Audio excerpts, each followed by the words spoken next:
here we are in the top left-hand corner of Ohana. That sweet map intro. Ladies and gentlemen, from the Team Acer, fighting for his tournament life right now at IPL 5, give it up for this red Zerg. It is Acer Nerchio.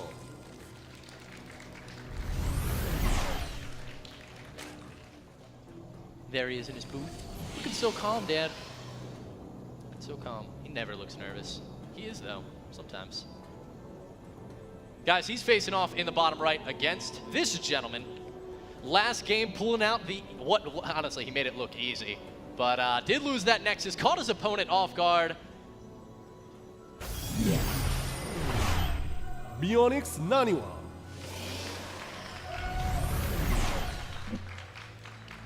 Also known as Nani, sometimes for short, which in Greek means nap. I don't think that's what he intended it to be. Truly. Just fun fact. Truly. Yeah. Like as a surely. Truly.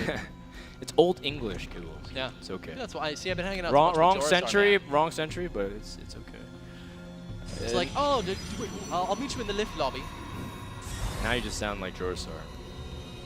That's because I throw out a British accent, man. All right, so off to a start here. Yep, he is going for an in-base forge. Sorry, well, all most forges are in their base. Let me re-clarify that. He's going for it in the main base forge, like what we saw from Hero. Again, it's a very safe option on Ohana. The push distances are pretty small, so Naniwa does have the availability of a quick rush if he wants to move out before the 10-minute mark with Immortals.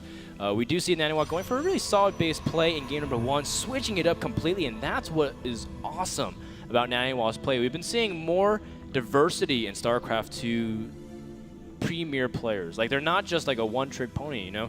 Like, players like NMrUUG had to adapt from just multitasking and harassing. He had to learn how to turtle and play Infestor Broodlord. And when DRG did that, he's able to win a GSL championship. Yeah. That kind of stuff is really showing that players have multi-dimensions to them, and that's what's bringing out their success. Yeah, it's really awesome seeing players get better and better at StarCraft. You know, initially it's realize that skill that makes you incredibly good, capitalize on that skill, but once you've really mastered it, you just move into other areas. So I really couldn't agree with you more, Dan. And about that forge in the main base, you know, it's just so awesome on Ohana because it's not a map. If you like down and to the left, there's not an easy way in. You can just put a couple stalkers behind the mineral line, easily see an Overlord, and then up and to the right, it is equally as impossible. So it's all but, it's just you can't see this forge with an Overlord. It's so difficult. But Nerchio will want to get back there to see some tech if he finds an opportunity. That's right. You could try, but you would not be successful, as the old adage goes. Nerchio would try to scout with his Overlord. Now, he does see pretty much everything, the wall, the composition of it. He knows the forge is not in a good location for him to kind of poke at, or peek at, rather.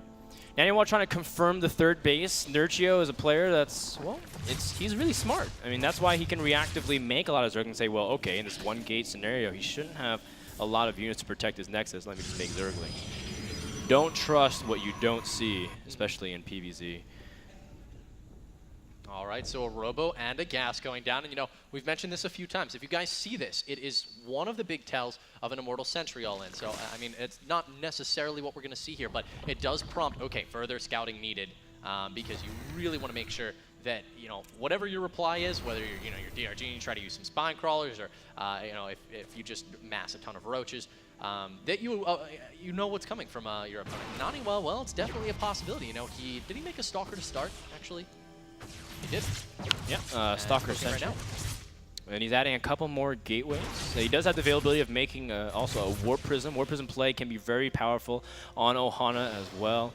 Nerchio is just going out very systematically. Layer at the 7-minute mark as well as an Evo Chamber. So, I mean, Nerchio is doing this very calmly, just like you were pointing out at the beginning of the map. He's not really messing up anything in the build order, but, I mean, or he's not changing anything in the build order, so he's not like he's deviating far from the plan, saying, I'm just going to do my thing. 13 drones coming out. So, I mean, Naniwa is the one that's going to have to make a play. He is getting one Immortal out of his robotics facility and a second one.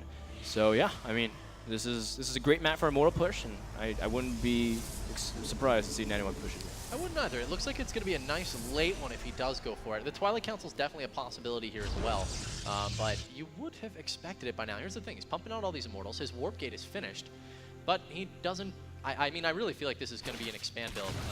Oh yeah, I mean he's up to 5 gates now. Now, so. yeah, he just started +1. And that's the thing, so +1 just again, he just dropped 2 more gates.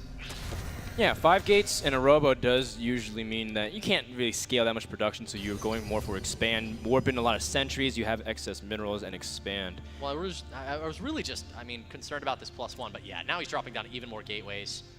So this is going to be an Immortal Sentry play. It's just a very, very late one. Well, I mean, the core of it is the Immortals. You know, as long as you can kind of stagger the production, that's not too bad. I mean, Naniwa went for front-loaded sentries, so he's got more energy per se. He didn't necessarily have to bank so much, and the +1 will come over time because Immortal Sentry doesn't happen overnight. So you know, you have some time to play with there. Naniwa moving out with the units, gonna have his Warp Prism join up later. You take a posture normally by the 4th base of Zerg and move down the ramp, utilizing that choke. Naniwa's in the middle of the map. No Warp Prism is there, but he has to drop emergency force fields, and that's exactly what Nerchio wants. Yes, it is, Dan. Forcing out those force fields is so important versus this particular build. Now we've got an Observer coming out alongside this, so he's going to be prepared for any burrow play, but he's not going to be encountering it. It looks like Spine Crawlers are going to be how Nerchio decides to try to deal with this. He's putting down 4 of them, right in between his 3rd and his natural expansion. Going to be hard to gauge.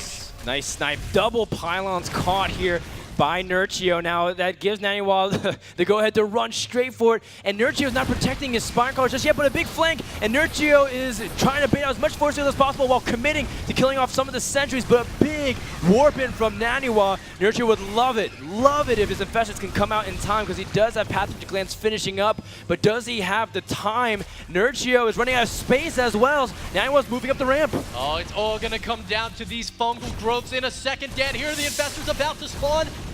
No, there's not any. From where? From where, though? The 3rd and the main base. Though 2 in the main, we've got 5 at the 3rd that are going to be making their way up right now. But actually, Naniwa's going to see these. He's warping in Zealots on the high ground in order to deal with them, and this just looks too powerful right now. Wow. Naniwa. Look at this. Nerchio sees that the units are split up, so instead of fungling, he drops Infested Terrans. That's a great response, but there's so many units from Naniwa, and I mean, Nerchio doesn't really have that great of economy. GG, well played! And Naniwa advances. Nerchio has lost in the losers bracket. Naniwa giving an incredible showing, taking down Nerchio after being out in game 1. What a comeback from our Swedish Protoss, and Nerchio, guys, is now out of the tournament. Unbelievable. I mean, when you look at even just the power rankings that Team Liquid's posting, they're talking just how great it is just to be listed higher up. Nerchio, one of the best foreigners to be ranked. In fact, we did, you know, Mr. Bear and I actually ran a bunch of like our own tests on like what we grade onto tournament performance, and Nerchio is one of the best performing foreigners, and we invite him to our tournament, and he said no because he wanted to, you know, focus on staying at home. But that's the caliber of player he is. Like, this is unreal that they have to meet this early on. Man, I mean, it's still silly to say, you know, like, oh, in IPL, I got to round 3 of losers, but you had to go through some of the toughest competition in the world in order to get there. I mean, it's a testament to what we're looking at here. The fact that Nerchio was just knocked out in losers round 2, I can't believe it. So, all right, guys, one of the first casualties here at IPL 5. Who would have guessed it would be Nerchio? Not me, man. Not me at all. But you know, I was feeling it for Naniwa. So hopefully he's going to keep making a great run through this tournament. Is this match really going to happen again? Wow, we have Vortex versus Luciferon coming up. The brothers, it seems like they only can knock each other out. Yeah. It just seems